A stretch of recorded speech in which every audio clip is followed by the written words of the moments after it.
Welcome to the Deep Dive, where we cut through the noise and get straight to the insights. Glad to be here. Today, we're embarking on what feels like a genuinely provocative journey, right into the heart of economics itself. It certainly is provocative. We've got this compelling article as our centerpiece titled The Great Digital Decoupling, an existential challenge for economics and economists. And our mission for this deep dive is to really unpack an incredibly bold claim. The claim that economics as we've known it, is clinically, empirically, catastrophically dead. That's quite the statement. It is. We're going to explore the evidence for that, try to understand why this might be happening, especially now in our rapidly changing world, and then look at a pretty radical proposed solution for its future. Right. Not just diagnosing the problem, but looking ahead. Exactly. So, okay, catastrophically dead. That's quite a way to kick us off. The sources paint this picture almost like a funeral where the guest of honor is still walking around completely oblivious. They argue that, while papers are still published, PhDs awarded, Nobel medals polished, the actual profession is quietly expired. And what's truly fascinating here, and frankly quite stark, is the contrast the sources highlight. This gap between what academic economics produces and what society actually needs. It's not just a gap anymore. No, it's described as a chasm, a deep one. And this isn't just, some casual critique. The article offers pretty robust empirical evidence for this decline. It points to this surge in intellectual output happening at the exact same time its practical impact, its relevance in the real world just collapses. Okay, so this collapse, this chasm, it's rooted in what our sources are calling the Great Digital Decoupling. And they describe it as a two-stage crisis. Can you guide us through what this decoupling really means for the relevance of economics today? Absolutely. So, the Great Digital Decoupling, it shines a light on this really profound paradox that kind of defines our current economic landscape. Over the last decade or so, we've seen this explosion in the supply of economic knowledge. The sources, they analyzed data from 2013 to 2023 and showed something like an 80% increase in economics publications, patents filed under relevant classes, things covering data processing, business computing methods, that sort of thing, and even the number of economics graduates hitting the workforce. Wow, 80%. That's huge growth in output. Huge. But, and this is the kicker, over that exact same period, the field's actual policy influence just dropped sharply. How sharply? Well, for instance, citations of academic economics in really critical global policy reports, from institutions like the IMF, the World Bank, they fell by a staggering 38%. 38%. So more talking, less listening.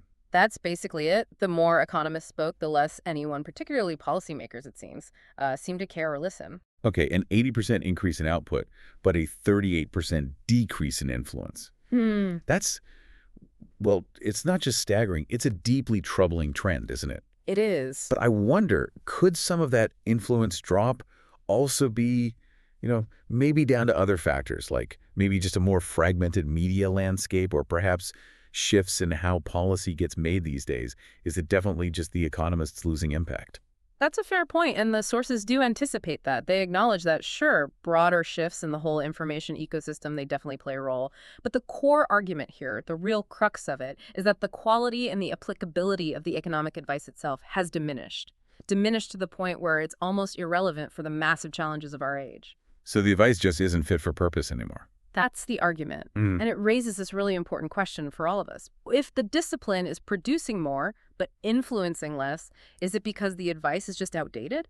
Or is it because the models, the tools they use, simply aren't seeing the current reality? And the sources lean towards? Overwhelmingly the latter. They propose this isn't just some cyclical downturn in academic popularity, It's a structural crisis driven by a fundamental epistemological mismatch. Epistemological mismatch, meaning like a basic disagreement on how the world even works. Exactly.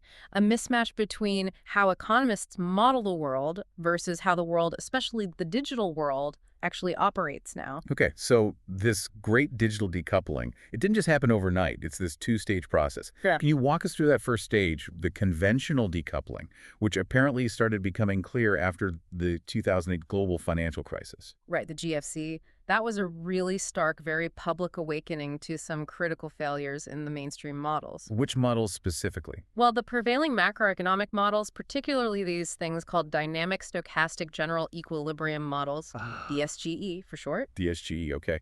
Heard of them? they were just structurally incapable of predicting, let alone preventing, that kind of collapse. Why not? What was wrong with them? Well, fundamentally, they relied on these built-in assumptions. Assumptions of a stable, self-correcting equilibrium. Things always returning to normal. Kind of, yeah. And also assumptions about representative rational actors. Basically that everyone in the economy behaves logically, predictably, optimizing their own outcomes all the time. Which doesn't sound very realistic, especially in a panic. Exactly. This theoretical framework, it just couldn't capture sudden cascading failures. Things like widespread panic selling, or how subprime mortgage defaults spread like wildfire through these interconnected global financial markets. It struggled because it couldn't really model irrational herd behavior or network effects, or just the hidden fragility that had built up in the system. It wasn't just a forecasting error, it was like a theoretical blindness. Policymakers were left without a map. Okay, so that's the GFC specifically. But looking bigger picture, what did this first stage reveal more broadly? Well, zooming out from that crisis, the bigger implication of this initial stage, this conventional decoupling, was seeing this massive expansion in academic economic output. You mentioned REPEC earlier, the database. Yeah. Over 5 million publications indexed there. But this huge output coincided with this noticeable stagnation in real-world macroeconomic health. Like what? Like, for example, productivity growth. In advanced economies, it dropped from pre-crisis averages of around 1% per year to barely 0.5%. Halved, basically. Pretty much. And at the same time, global debt-to-GDP ratios just soared to record levels, exceeding 300%. 3 times the world's annual output in debt. Oof. So the empirical analysis from the sources is pretty clear. There's only a weak, statistically insignificant correlation between all this increased intellectual investment, all those papers and PhDs, and actual broad economic prosperity in the post-GFC era. If anything, it suggests a deep structural problem. More research, but things arguably getting worse, or at least not better, by key measures. That's the troubling picture, yeah. Okay, that paints a clear picture for the post-GFC era. It shows how that foundational mismatch started becoming really evident. But then we move into the second stage, the digital decoupling. This is where things get intensified, accelerated by the AI era. Exactly. How has this new digital revolution, blockchain, ChatGPT, algorithmic capital, all of it, how has that further exacerbated the problem and made traditional economics seem even more, irrelevant? It's profoundly redefined the very fabric of the economy. We have entirely new forms of capital now, like data. And new actors like these incredibly powerful digital platforms or increasingly autonomous algorithms making decisions. And the old models can't handle that. That really struggle. Traditional economic models, they were designed for an industrial era, right? Built on concepts like scarcity, linear production functions. They tend to treat data as just a secondary input, maybe a footnote in these outdated Cobb-Douglas functions. The data isn't secondary anymore, is it? Not at all. The sources argue data isn't just the new oil. It's more like gravity itself. It's bending markets, warping institutions, creating value ex nihilo out of nothing. It's a core asset driving value, and it's defined by things like network effects and scalability, not traditional scarcity. Can you give an example? Well, think of trillion-dollar monopolies being created almost overnight by platforms. These dynamics, driven by data and network effects, are largely invisible to the mainstream models. The models are, in a fundamental way, blind to the very forces shaping our economy right now. Blind. So if the models are blind to these new forces, what are the practical, real-world consequences of this? What do you call it? Epistemological mismatch, this inability to really see and understand the modern digital economy. Right, the consequences are significant. The sources point out a really concerning statistic. By 2025, only about 25%, just a quarter of leading economics departments, had actually integrated dedicated courses on AI or complexity science or network science into their core curricula. Only 25%. That seems incredibly low given how important these things are now. It does. And it means the rest are still churning out graduates trained to model a world that, arguably, no longer exists. A world without algorithmic agency, where AI itself is a major economic actor influencing markets in real time. Or a world that doesn't grasp the unique, nonlinear dynamics of platform economics. And this lag has consequences. A direct link, the sources argue. This adaptation lag is strongly associated with that decline in policy relevance we talked about. For instance, their correlation analysis shows a statistically significant negative correlation, R equals minus 0.22, between the share of policy citations and productivity growth. Oh, yeah. Meaning the less economics adapts its tools and teaching to the new reality, the less relevant and effective its advice becomes for actual economic performance. The sources don't mince words. They call this epistemological malpractice. Wow. Okay, so we've identified this massive accelerating decoupling. Now let's get into the anatomy of irrelevance. What's the root cause of death, so to speak? Yeah. Sources seem pretty clear, pointing to three interconnected failures. Yes. They lay out three key perspectives, presented as sort of complementary explanations for why economics has become systemically irrelevant. First, there's the institutional perspective. This points fingers directly at perverse academic incentives. Ah, the infamous publish or perish culture. Exactly that. It rewards highly technical sophistication, often very narrow theoretical contributions, way more than it rewards practical relevance or actual real-world problem solving. And there's data backing this up too. A significant negative correlation, R equals minus 0.28 this time, between just the sheer volume of publications and actual policy influence. So publishing more correlates with less influence. It suggests that, it suggests economists are often incentivized primarily to speak to each other, creating this kind of self-reinforcing loop that disconnects research from what society actually needs. It becomes a closed system where internal validation beats external impact. Okay, that's the institutional angle. Yeah. What's the second failure? Second is the methodological perspective. This argues that the tools themselves, the core models, are fundamentally broken for today's world. Mainstream economics, it still clings to what the sources bluntly call zombie models, models that assume equilibrium, rational agents, stability. This stuff we talked about earlier with the GFC. Right. But the real economy, especially now, it's a complex, adaptive system. It's full of phenomena like network effects, where a platform's value explodes with each new user, Or what? or ticking points where small changes can trigger massive, irreversible shifts, and just radical uncertainty where the future is genuinely unknowable. And the old models just can't capture that complexity. They're epistemologically ill-suited, is the argument. They Yeah. simply weren't designed to model things like autonomous AI algorithms making decisions or the non-linear, often unpredictable dynamics of platform economics. Okay, bad incentives, broken tools. Yeah. What's the third part? The third is the metric perspective. This highlights what they call the metric trap, basically, the overwhelming dominance of gross domestic product, GDP, as the main scorecard for economic health. Ah, the GDP debate. That's been around a while. It has, but the critique here is sharp.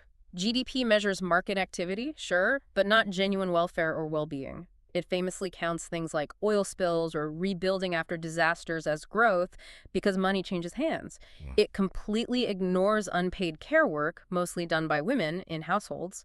And it values incredibly useful free digital services like search engines or maps at zero. Because they don't have a direct market price. Exactly.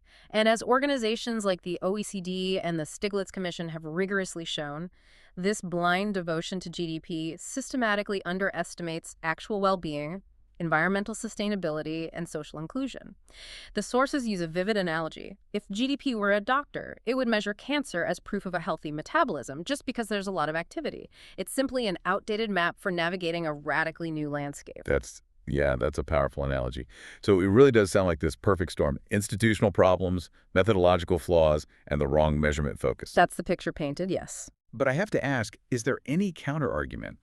Or maybe pockets within economics that are adapting? Is it really the entire field that's stuck? Well, the sources do acknowledge that there are certainly individual economists and some nascent subfields like behavioral economics, complexity economics that are pushing boundaries and doing innovative work. So it's not monolithic. No, not entirely.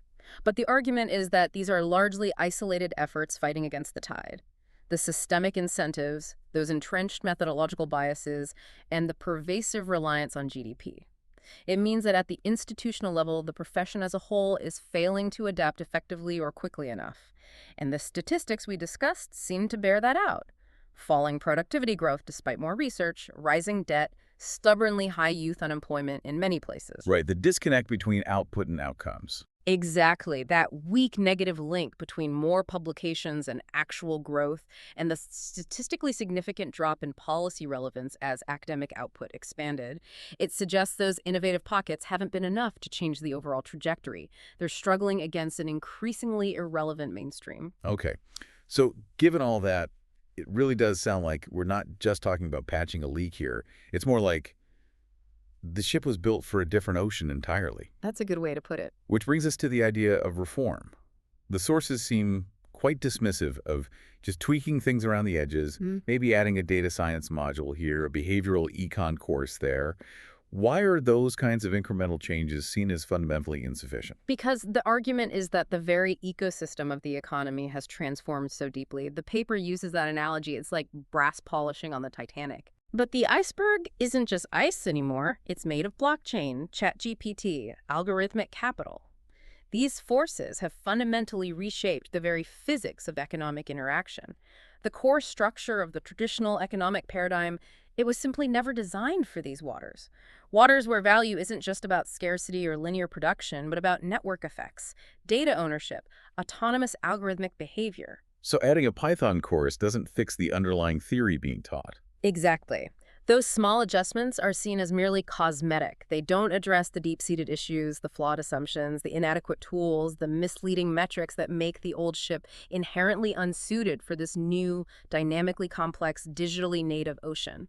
The ocean itself has changed, and the sources argue the old ship design just won't cut it anymore, making those small reforms largely irrelevant to the core problem. Okay, so if reform is out, if it's just brass polishing, and the old framework is truly, as they say, dead, what's the alternative? Replacement, not reform.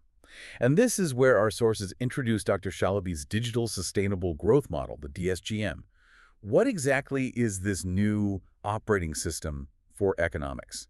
How does it fundamentally rethink the approach? Right. The DSGM is presented as a genuine paradigm shift, a whole new architecture designed for what Dr. Shalaby calls a 3D economy. 3D, what does that stand for? Dynamically complex, digitally native, and developmentally sustainable. Okay, unpack those a bit. Dynamically complex. That means it actively models nonlinear behaviors, feedback loops, emergent properties, all the stuff inherent in real-world complex systems that traditional models often ignore or simplify away. Digitally native. Means it's built from the ground up to understand data, algorithms, and platforms as core economic forces, not just as external shocks or secondary inputs. It speaks the language of the digital age. And developmentally sustainable. This is crucial. It means it inherently integrates long-term well-being, social inclusion, and planetary health right into its core metrics and objectives. It's not just about maximizing market activity. It's about fostering genuine, sustainable flourishing. So it combines complexity, science, digital principles, and better metrics. Exactly. It's a synthesis explicitly designed for the realities of the 21st century, not the 20th. That does sound like a complete overhaul. Yeah. And it seems designed specifically to tackle those blind spots, those three failures we discussed earlier, the methodological, the metric, the institutional. How does it address each one specifically? Yeah, it takes a pretty comprehensive approach to counter each of those points systemically. So first, regarding methodological failure. Instead of chasing that mythical equilibrium state, which the real world rarely actually achieves or stays in, Right. the DSGM embraces things like agent-based modeling, ABM, and network analysis as its core methodologies. Agent-based modeling. Yeah. Simulating individual actors. Exactly.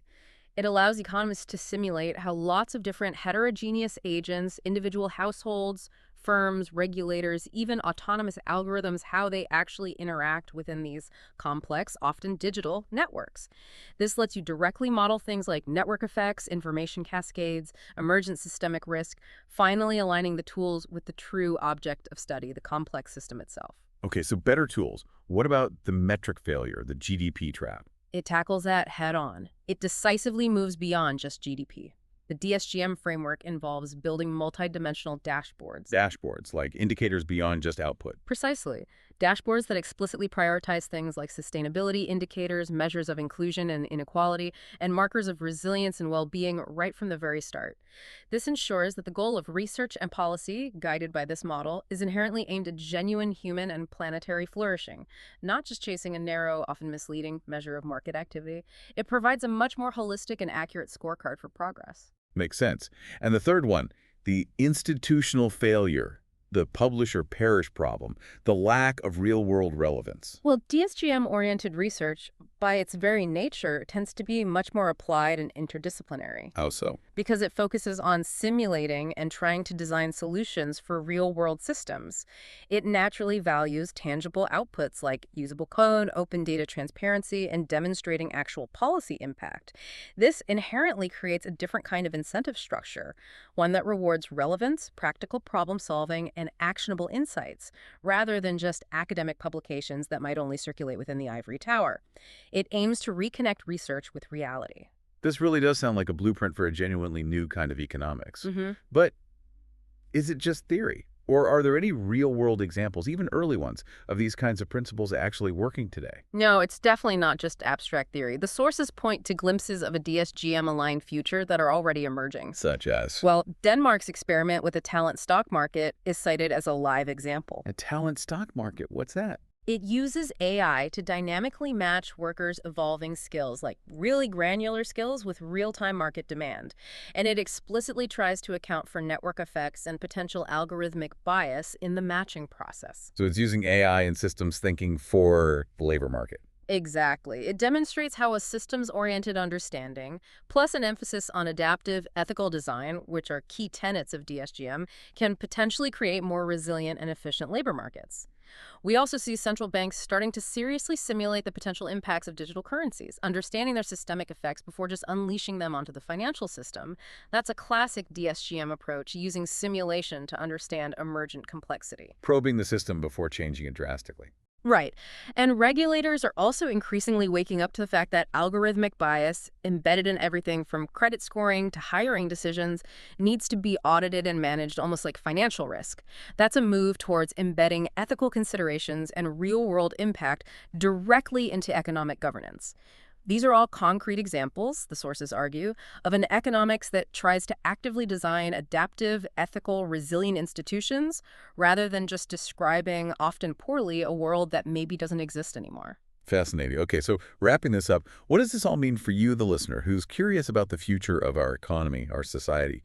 This deep dive, it's taken us through a really profound and maybe unsettling argument that traditional economics as we've known it may have reached its limits, and that a new era of understanding, one genuinely built for the digital age, isn't just desirable anymore, but absolutely essential. Yeah, zooming out from all the specific details, the broader message coming out of these sources is pretty clear and pretty stark.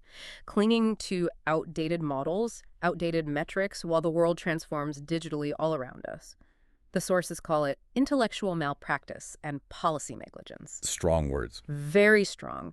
The imperative they highlight isn't just to understand the problem, but to actively participate in building a new framework, something like the DSGM perhaps, that can actually guide us towards a future that's more resilient, more inclusive, and genuinely sustainable. It's really a call to action for anyone invested in understanding how our world really works now. So this raises an important question for you listening right now. How might these insights change the way you evaluate economic news or policy discussions you hear? Are you now maybe more aware of the potential blind spots in traditional economic thinking? More equipped perhaps to recognize approaches or ideas that seem genuinely fit for the complexities of the 21st century? It's definitely a powerful thought to chew on as you navigate our transforming world. It certainly is. Thank you for joining us on this deep dive. We really hope this exploration has given you a fresh perspective, maybe sparked some new questions, and definitely provided some powerful insights to carry forward. Thanks for the discussion. Until next time, keep digging, keep questioning, and keep learning.